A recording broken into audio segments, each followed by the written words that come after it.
If you're an aficionado of cryptozoology or North American folklore, chances are that you're familiar with a handful of legendary monsters said to haunt the Canadian wilderness. The most famous of these creatures is the Sasquatch, the hairy giant of the Pacific Northwest, more commonly known in the United States as Bigfoot. The Salish Sea off Vancouver Island is said to be home to a sea serpent, known locally as Cadborosaurus. Okanagan Lake in BC's Interior Plateau is the domain of the legendary Ogopogo. The man-eating Wendigo haunts the boreal forest and the Canadian Shield, and the elusive Memphrey lurks in the depths of Quebec's Lake Memphrey-Magog. If you delve deeper into the folkloric traditions of the various subcultures that call Canada home, you'll find references to more obscure monsters, many of them now long forgotten. In this video, we'll explore Canadian cryptids you've probably never heard of before, taken from videos previously published on this channel. Enjoy. In early April 2020, I published a video on a strange experience brought to my attention by my friend Mateo, who runs the YouTube channel Modern Explorer. This experience took place in late October 2015, on the slopes of Pikes Peak, Colorado. While accompanying Mateo on a nighttime hike along the mountain slopes, Mateo's friend Austin caught a glimpse of a strange gray figure watching him from the side of the trail. This figure was vaguely man-like in appearance, and gaunt to the point of infirmity. It had dark eyes and seemed to be covered with hair. The figure's most startling attributes, however, were its two deer-like antlers, which seemed to sprout from the temporal bones of its skull. Austin only saw the creature for a few moments, illuminated as it was by the light of his headlamp, before it strode ahead of him on two legs and disappeared silently into the trees. Austin initially suspected that he'd seen a manifestation of the Wendigo, an evil spirit of Cree and Algonquin folklore, traditionally associated with the North, the cold, and starvation. Mateo himself, in private correspondence with this author, voiced his own suspicion that the creature which his friend encountered might have been a Sasquatch wearing the skin and antlers of a buck. In my video on the encounter, I briefly mentioned that the antlered figure which Austin described bears some resemblance to certain interpretations of the Idgerate, the mysterious, shape-shifting caribou people of Inuit oral tradition. Said to abide in mountains and caves, these mythological beings can assume the form of any animal, but most often choose to transform themselves into caribou, or people with the heads of caribou.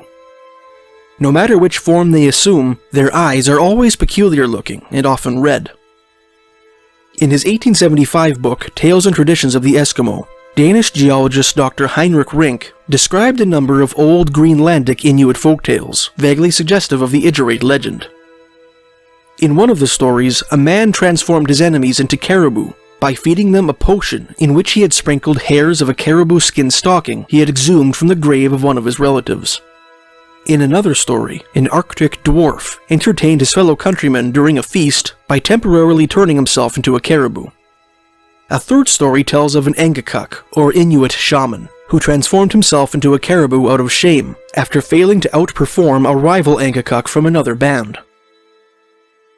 A few months ago, to my great surprise, I came across another obscure indigenous Canadian legend strikingly reminiscent of the Idgerate tradition, and of the figure which Austin saw on the slopes of Pikes Peak. I came across this legend totally by chance while reading through an ethnological treatise on the Okanagan Indians, in preparation for a major project on what is arguably the most famous legendary monster of British Columbia's southern interior. The treatise in question is the account of the Similkameen Indians of British Columbia, first published in the 1892 issue of the Journal of the Anthropological Institute of Great Britain and Ireland. This piece was written by Susan Allison, an Okanagan pioneer who spent time among the Okanagan Indians in the late 1800s, during which she learned many of their traditional stories and legends.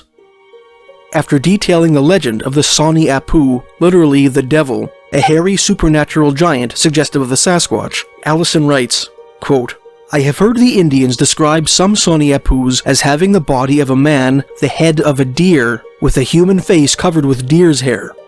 The limbs were also those of a deer. From the shoulders sprung the wings of a bat, which seemed to vibrate in the air perpetually." Unquote.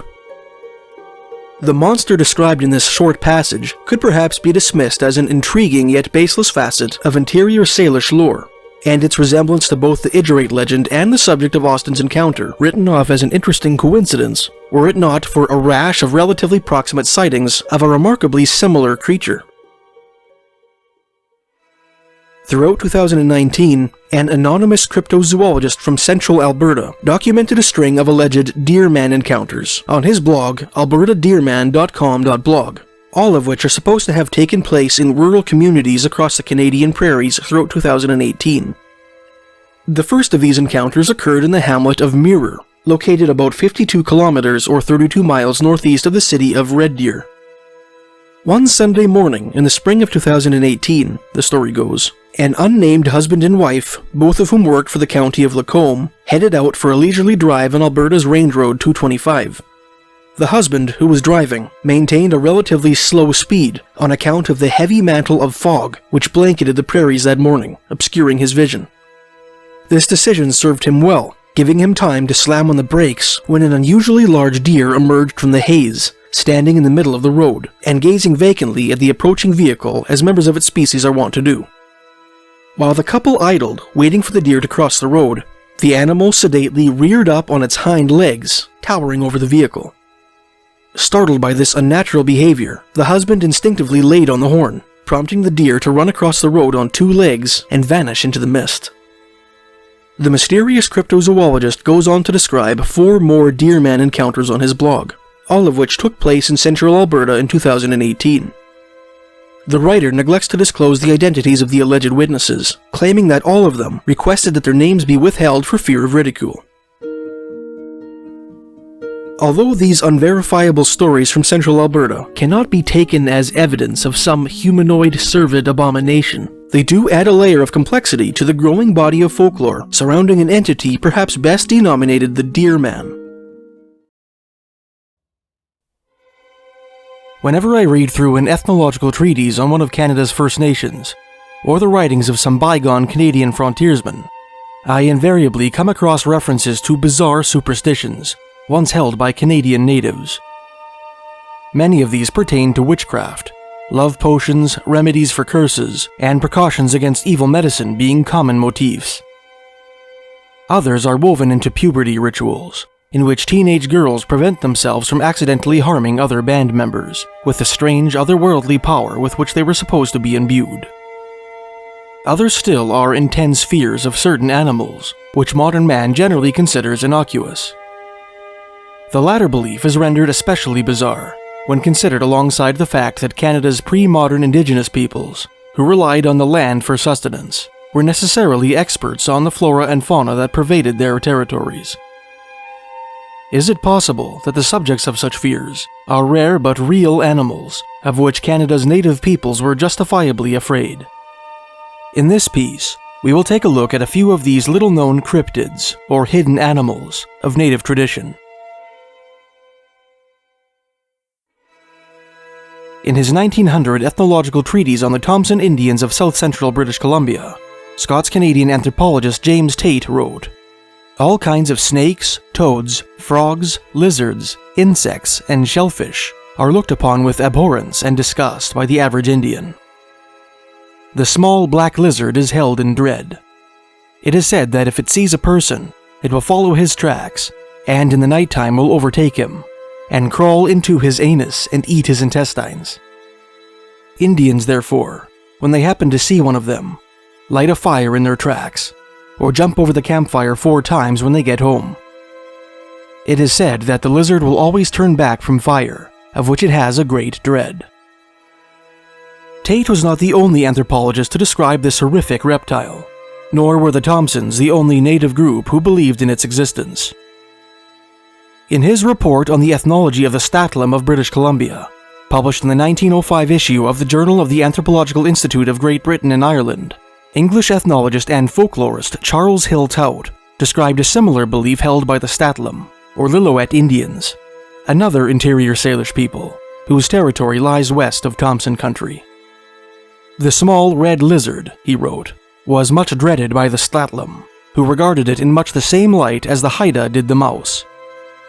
They believed that it entered a man through his nostrils and ate up his heart and liver, and thus killed him." To illustrate this belief, Hiltout included a story told to him by a Lillooet elder. While on a hunting trip with a partner, the story goes, a Lillooet hunter separated from his companion and headed up a rocky beach. After some time, he came to a spot where the stones were stained with some yellow substance. Believing that he had unwittingly stumbled upon a lizard colony, the hunter fled the area and rejoined his companion, to whom he relayed his suspicion. Both men agreed that it would be wise to leave the area as quickly as possible, and headed in the opposite direction without delay. They traveled all day and all night without stopping to rest, fearing that the lizards were on their trail. When he returned home, the man who had stumbled upon the lizard den related his adventure to his family, and told his wife and children to watch the door for any approaching lizards while he slept. When he awoke that evening, he took his family's watch and stood sentry at the door of his house until morning, well aware that lizards prefer to launch their assaults at night. The family maintained this fruitless vigil for 2 days. On the morning of the second day, the hunter's wife went down to the river for water. While dipping her cedar bark basket into the water, she caught a glimpse of 2 lizards peering out from beneath the family canoe. She straightway killed them, Hiltout wrote, and hurried back to tell her husband that the lizards had followed and found where he was staying. The family resumed their 24-hour watch with renewed vigilance. In preparation for his own night shift, the hunter prepared a basket full of brine, or salt water, a touch from which was supposed to be lethal to lizards. That accomplished, he took his place by the door and waited. As soon as daylight had gone, Hiltout wrote, the lizards began to come forth in 2s and 3s. They sought to enter the house, but when they came near the doorway, he poured brine over them, which instantly killed them. When dead, he placed them in a basket, and by morning he had filled it with dead lizards. They continued to watch and kill the lizards in this way, till all had been exterminated, and the man was safe from them again. This is said to have happened within the last few years, Hiltout concluded. It is clear that the incidents are modern, because of the use of brine to kill the lizards. The Indians had no salt, and therefore no brine, before the advent of the whites. West and south of Lillooet country lies the territory of the Squamish, a Coast Salish people, who shared the interior Salish belief in dangerous reptiles. In his 1895 book, Indian Myths and Legends from the North Pacific Coast of America, Tate's friend and colleague, German-American anthropologist Franz Boas, reproduced a traditional Squamish story, which describes the mythological origin of this monstrous reptile. The protagonist of his tale is Calls, a Squamish deity endowed with the ability to transform people, animals, and landmarks into other forms. Calls walked on, Boas wrote, and reached a house where there lived an old man with a red face and with red hair on his hands and feet. His name was Pethel. When Calls arrived, he hid, and when Calls journeyed on, he changed into a small snake, with a red belly and a black back, and followed. When Calls pitched camp in the evening, and the eldest brother sat down, he crawled into his anus. "Ha!" cried Calls. "Are you playing such tricks? Then remain a snake, and always do this." Ever since then, Pethel has been a small snake which always follows people, even into the water, and crawls into their anuses. Ethnographer Randy Bouchard and anthropologist Dorothy Kennedy, who edited and annotated a 2002 English translation of Boas's book, the original having been written in German, speculated that the word Pethel denotes a species of red salamander called Encetina esch-scholzi, a creature which they claim once bore the ominous epithet, bum lizard. When comparing Boas's original handwritten transcription of the story, which was written in the language of the Squamish storyteller, to his own German translation, Bouchard and Kennedy discovered that the term which Boas interpreted as salamander appears to be the name for a particular reptile, which Hulkamalum linguist Brent Galloway identified as probably the Pacific giant salamander and/or northern alligator lizard. The association which Boas's informant made between the dreaded Pethel and the alligator lizard incidentally evokes a strange discovery made in the Canadian Cascades not far from the traditional haunts of the Squamish, Lillooet, and Thompson Indians. In 1915, while prospecting in the mountains near British Columbia's Chilliwack Lake, south of the Fraser River, Charles Flood of New Westminster, or Vancouver, BC, and Donald McRae and Green Hicks of Agassiz, British Columbia, encountered several animals not yet recognized by the scientific community. Charles Flood described this adventure in a 1957 statement, writing, "Green Hicks, a half-breed Indian, told McRae and me a story.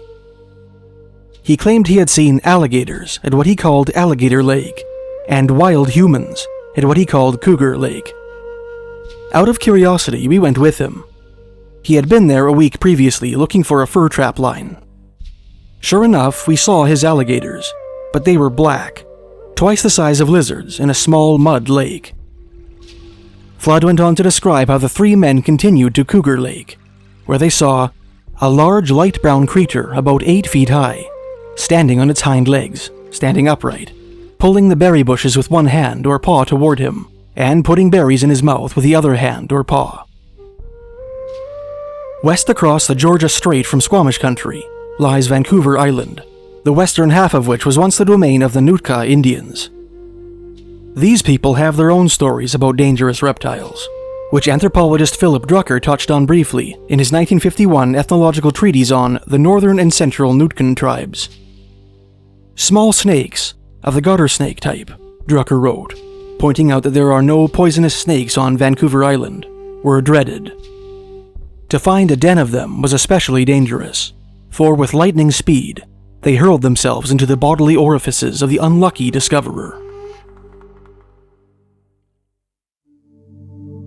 The natives of British Columbia are not the only indigenous people to traditionally harbor superstitions about small, seemingly harmless animals. Far to the north, on the southern border of the Northwest Territories and the Yukon, lies the traditional homeland of the Mountain Indians, a Dene people, who lived at the edge of the notorious Nahanni Valley. In the early 1900s, a former Northwest Mounted Police officer named Poole Field traveled extensively with the Mountain Indians, before establishing a trading post at the confluence of the Pelly and Ross rivers in southeastern Yukon. He wrote about his adventures with the natives in a series of letters to his friend John Jack Moran, a former government inspector of the Northwest Territories and the Yukon. In several of his letters, Poole Field made references to an old Dene belief that it was bad luck to harm frogs. "If you touch or kill a frog," he wrote in one of his letters, "your limbs will lose their strength, and you will get poor. Your flesh will gradually waste away till you die." He elaborated on this superstition in another letter, writing, "A frog was supposed to have very strong medicine. If you injured one in any way, your children, when born, would be disfigured in the same way." It reminds me of an instance I had, paddling across the river from the store on the Pelly to where a large encampment of Indians were. And as I landed, a frog jumped out of the grass onto the beach. I picked him up and told some young girls and boys that were watching me land that I was going to drop him down their backs. They immediately ran away, screaming something in Indian. I didn't understand the language very well at the time, and didn't catch the meaning, but I took after them on the run. You can imagine my surprise when the whole camp started for the bush. Men, women, and kids yelling and shouting to each other. In the meantime, one of them who could speak a little English called to me to stop and explained to me that I had done an awful bad thing. Even touching a frog was the worst kind of bad luck. For years, I was always getting myself in wrong by committing some such act that was taboo with them.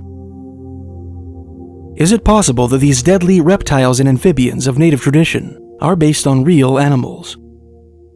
Could the orifice-invading snake or lizard of Indian lore have once prowled the game trails of British Columbia, dealing agonizing death to any unfortunates it came across? Could the Mountain Indians' aversion to frogs have a connection to some long-forgotten poisonous amphibian, close contact with which caused limbs to weaken and flesh to waste away? What are you afraid of? Heights? Public speaking? Needles? Enclosed spaces? With the exception of young children, most people today would not include monsters on the list of phobias that invade their nightmares. Nevertheless, If there was anything to be gleaned from the tenor of the horror genre that has captivated us Westerners since the early days of Gothic fiction, it is that modern man retains an unshakable fear of dangerous and unnatural predators that lurk in the shadows. From Frankenstein to Dracula, a good portion of the monsters that haunt our books and movies are creatures that are nearly, yet not quite, human. Psychologists might attribute this phenomenon to a deep cultural aversion to humanity's darker inclinations, anthropologists to an ancient genetic memory of our ancestors' competition with subhumans, and cryptozoologists to a rational fear of real existing predators. Other popular antagonists of fictional horror include homicidal murderers, bestial predators, and evil spirits, for obvious reasons. With a few exceptions, one category of monster missing from the menagerie of popular horror is that of herbivorous ungulates, like horses, cattle, and other traditional beasts of burden. Despite that horses have been employed for millennia as weapons of war, and that deer, on account of motor vehicle accidents, kill more people today than any other creature in North America, these innocuous-looking, plant-eating animals fail to inspire terror in the modern mind. This sentiment stands in stark contrast with that of our old-world ancestors, who demonstrated a profound fear of large-hooved creatures, with their tales of monsters like the raging Cretan bull and the man-eating mares of Diomedes. In this piece, we will examine Canada's forgotten legends of bovine and equine monsters. The next stop on our journey through the hoofed monsters of Canadian folklore happily carries us away from the land of the abstract, back down to solid ground, specifically to the western shores of Lake Winnipeg, Manitoba. Beginning in the 1870s, Wild Chief Sitting Bull and his warriors were battling with the US Army for sovereignty over the Black Hills. Hordes of Icelanders left their island country in droves to settle this remote corner of Manitoba, driven from their homeland by a series of unfortunate events that rendered the land of fire and ice all but inhospitable. Icelandic-Canadian historian Wilhelm Christensen outlined the developments that led to this exodus in his 1965 book, The Icelandic People in Canada, a Manitoba saga, writing, "An epidemic carried off 200,000 sheep in the years 1856 to 1860, and sheep raising was the main industry of the country. Arctic ice turned summer into virtual winter on more than one occasion. A disastrous volcanic eruption in 1875 blanketed a large area with ashes. In addition to importing their language and customs, the Icelandic-Canadian immigrants who settled so-called New Iceland in the last decades of the 19th century also brought their folklore with them onto the Manitoba prairies. Doubtless influenced by the change of scenery, these old-world legends quickly took on a uniquely Canadian flavor, the essence of which was captured by Canadian folklorist Magnus Einarsson in his 1991 book, Icelandic-Canadian Oral Narratives. In this collection of Icelandic-Canadian folktales, which the author acquired from so-called Vestur Íslendingar, or Western Icelanders, during field trips to New Iceland in the late 1960s, Einarsson included two stories featuring an undead bovine monstrosity known as Thorgeir's Bulli, or Thorgeir's Bull. 19th century Icelandic author Jón Árnason recorded the original version of this legend in the first volume of his massive 1962-64 tome, Icelandic Folktales and Legends, an English translation of which British folklorist Jacqueline Simpson included in her 1972 book of the same name. According to the story, a fisherman and farmer named Thorgeir once lived with his brother Stefan, his father Jon, and his uncle Andres on the coast of northern Iceland. Thorgeir, who had a reputation as a wizard, bought a newborn calf from a woman who lived on Hrissi, a small island near the family fishing ground. For reasons known only to themselves, Thorgeir and his brother, father, and uncle slaughtered the animal, flayed it in such a way that its whole skin depended from its tail, and imbued its bones with the essence of 8 things: a bird, a man, a dog, a cat, a mouse, 2 types of sea creatures, and the air, giving it 9 different natures. He then secured a caul, a rare cap of placental membrane which infrequently adorns the crania of newborn babies, and draped it over the flayed chimera. That accomplished, Thorgeir and his accomplices, through the application of black magic, brought the abomination to life. It so happened, Árnason wrote, that Thorgeir had asked the hand of a woman named Gudrun Bessadóttir, but she had refused him.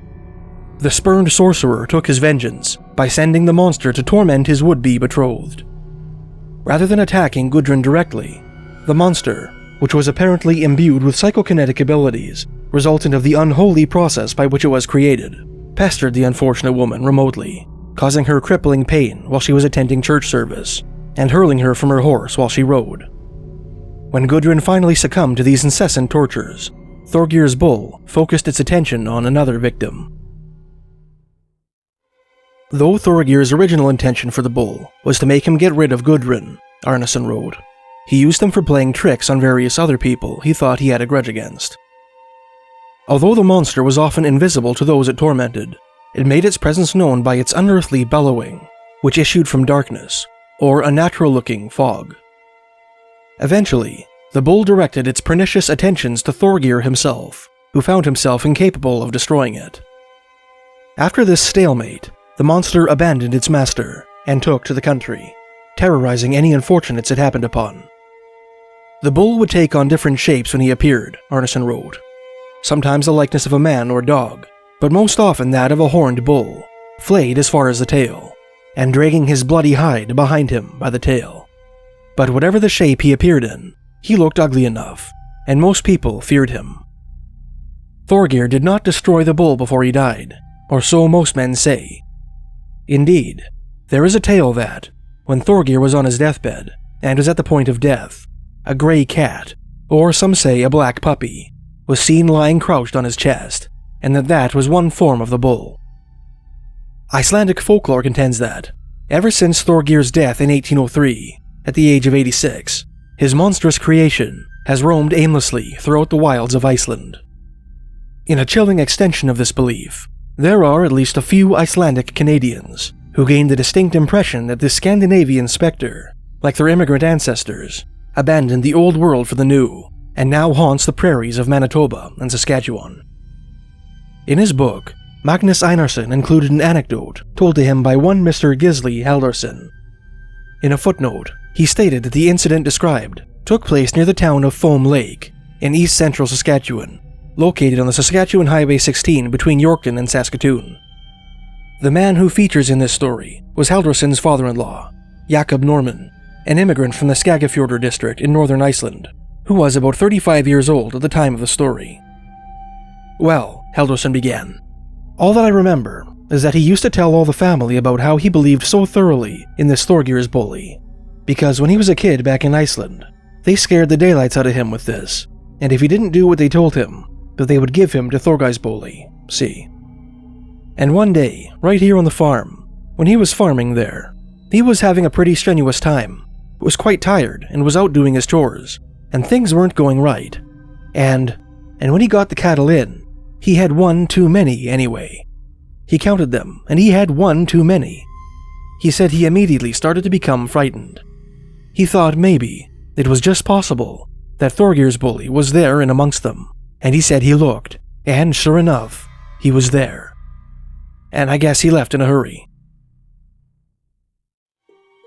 Another informant, Mrs. Margaret Simonson, told Einarsson an even spookier story, which the folklorist was obliged to translate from Icelandic to English. Dad and Mom often told us ghost stories, Simonson said, and I recognized all these old ghosts. It was often a lot of fun, and it was especially fun to hear about Thorgeir's bully. And I had told all the ghost stories that I knew to my kids, and they are also familiar with all of this. One time my Omar he was about 10 years old, and he went out to the byre, and was going to feed the bull. Dusk was just beginning to fall in the evening. Not yet dark, however. And he goes out with the water pails, and when he arrives at the byre, he looks up and sees an immensely large bull right here outside the fence. And he thought that this must be a mirage or something, because the bull was so terribly big, and he was going to drive it inside. Thought he had escaped. So he runs out, looks down, and goes outside the fence. And when he looks up, and is getting ready to drive the bull, there is no bull there. So he runs inside to me and says, "Mom," he says, "do you know what I saw? I saw Thorgeir's bully." Another Euro-Canadian folktale involving a bull-like monster is the French-Canadian legend of Le Bete Grand Queue, or the Big-Tailed Beast. Unlike the tale of Thorgeir's bull, this legend appears to be unique to Canada. In fact, it may be unique to the only source on it this author could find, namely a 1900 book entitled La Chasse-Galerie, Légende Canadienne, by Honoré Bougrand. Honoré Bougrand was a radical French-Canadian politician, journalist, and soldier, whose late 19th and early 20th century writings offer priceless insights into the traditional folklore of old French Canada, English-language information on which is in severely short supply. Throughout the late 1800s and early 1900s, Bougrand and a handful of French-Canadian nationalists immortalized many of the old legends of French Canada by incorporating them into fictional stories called contes. One collection of these stories is Bougrand's 1900 French-language book, La Chasse-Galerie, Légende Canadienne. Amid tales of ghosts, werewolves, and the legendary chasse-galerie or flying canoe, all of which appear to be based on real French-Canadian folktales, Bougrand included a humorous story about a legendary monster called Le Bete Grand Queue, or the big-tailed beast. The narrator of this story is a rebellious youth named Joseph Fanfan Lizette, whose fellow villagers, in Bougrand's words, considered either a harmless rascal or a bad character. During a casual get-together at a friend's house, Lizette tells of how he encountered the big-tailed beast in the shadowy woods near the Dutré Manor, an estate which once stood outside the town of Berthierville, Quebec, between the cities of Montreal and Trois-Rivières. Similar to Ichabod Crane, in Washington Irving's short story The Legend of Sleepy Hollow, but with a dramatic irony far more brazen than that of the 1820 classic, Lizette is oblivious to the fact that the subject of his adventure is not really a monster, but rather something far more prosaic. In his case, a regular bull covered with vermilion paint. While regaling his friends with the tale of his adventure, Lizette paints a clear picture of what appears to be a monster of French-Canadian tradition. Like the loup-garou or werewolf of French Canada, into which lapsed Catholics are liable to transform after going 7 years without performing their Easter duties, the big-tailed beast only poses a threat to baptized Christians who have neglected to undergo the sacrament of reconciliation for 7 years in a row. It is implied, although not explicitly stated, that the creature is a demon, commissioned with dragging apostates to hell.